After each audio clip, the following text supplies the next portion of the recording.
지난달 26일 서울 상공을 침범한 북한 무인기 한 대가 당초 군이 밝힌 것과 달리 대통령실을 중심으로 설정된 비행 금지 구역까지 들어왔던 것으로 알려졌습니다.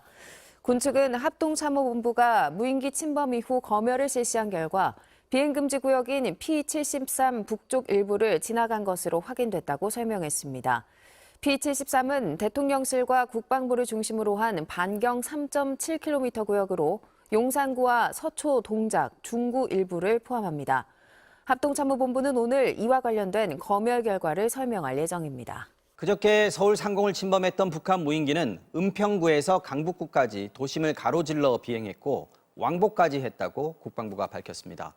용산 지역까지 온 건 아니냐는 질문이 나왔지만 국방부 장관은 결코 아니라고 답했습니다. 윤성철 기자입니다. 북한 무인기 한 대가 우리 군의 방공 레이더에 포착된 건 지난 26일 오전 10시 25분쯤입니다. 군사분계선을 넘어 김포 애기봉과 파주 오주산 통일전망대 사이를 통과하더니 수도권을 향해 직선거리로 비행했습니다. 수상한 비행체의 등장에 시민들의 제보가 시작된 것도 이때부터입니다. 속도라든지 이런저런 부분들로 봤을 때는 그렇게 멀리 있다라는 생각은 안 들 정도였거든요. 우리 영공을 침범한 무인기는 3km 고도에서 시속 100km 속도로 3시간가량 비행한 뒤 북으로 돌아갔습니다. 서울 상공에선 은평구에서 강북구까지 도심 상공을 동서로 가로지르고 1시간 동안 왕복했습니다. 이 때문에 용산 근처까지 갔거나 촬영이 이뤄진 것 아니냐는 지적도 나왔습니다. 국방부 장관은 탐지 자산으로 파악했다며 용산 상공까지는 오지 않았다고 답했습니다.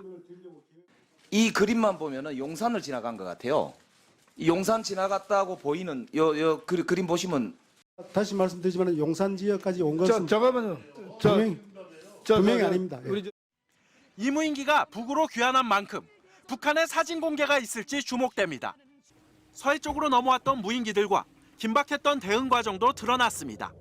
오후 12시 57분쯤엔 또 다른 무인기 4대가 남강화도와 성모도를 지나 주문도 상공까지 남하했습니다.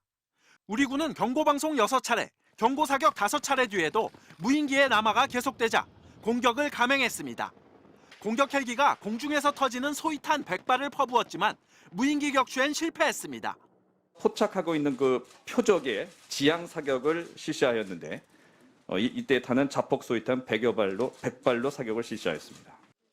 군은 이번 북한 무인기들은 2m 정도 크기로 파악했습니다. 이종섭 국방부 장관은 무인기가 무장을 달려면 최소한 5m 이상은 돼야 한다며 이번 무인기는 무장할 수준은 아니었고 대형 무인기는 방어할 수 있다고 밝혔습니다. MBC 뉴스 윤성철입니다.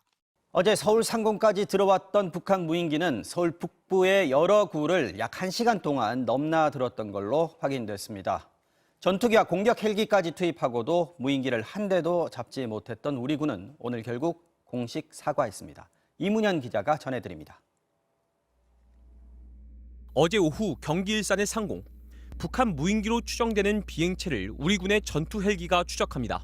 삼각형이었어요. 속도라든지 이런저런 부분들로 봤을 때는 그렇게 멀리 있다라는 생각은 안 들 정도였거든요. 이 비행체가 바로 서울 상공으로 들어온 것으로 추정됩니다.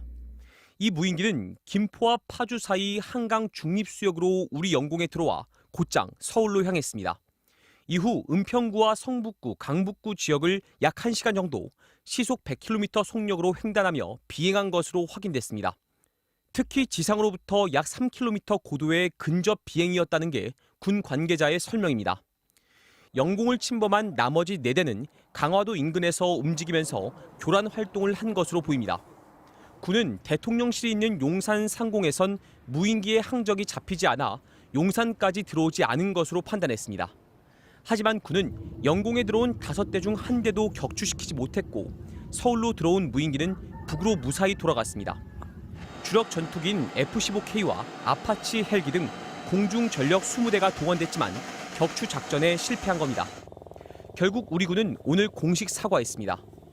우리 군은 이를 탐지 추적하였으나 격추시키지 못하였다는 점에 송구하게 생각합니다. 군은 또 어제 무인기를 촬영했다며 사진을 기자단에게만 공개했는데 지난 2014년에 침입한 무인기와 유사한 형태였습니다. 합참은 북한의 무인기를 파괴할 수 있는 필수 무기들을 빨리 개발해 배치할 것이고 우리 군도 다양한 능력의 드론 부대를 창설하겠다고 밝혔습니다. MBC 뉴스 이문현입니다.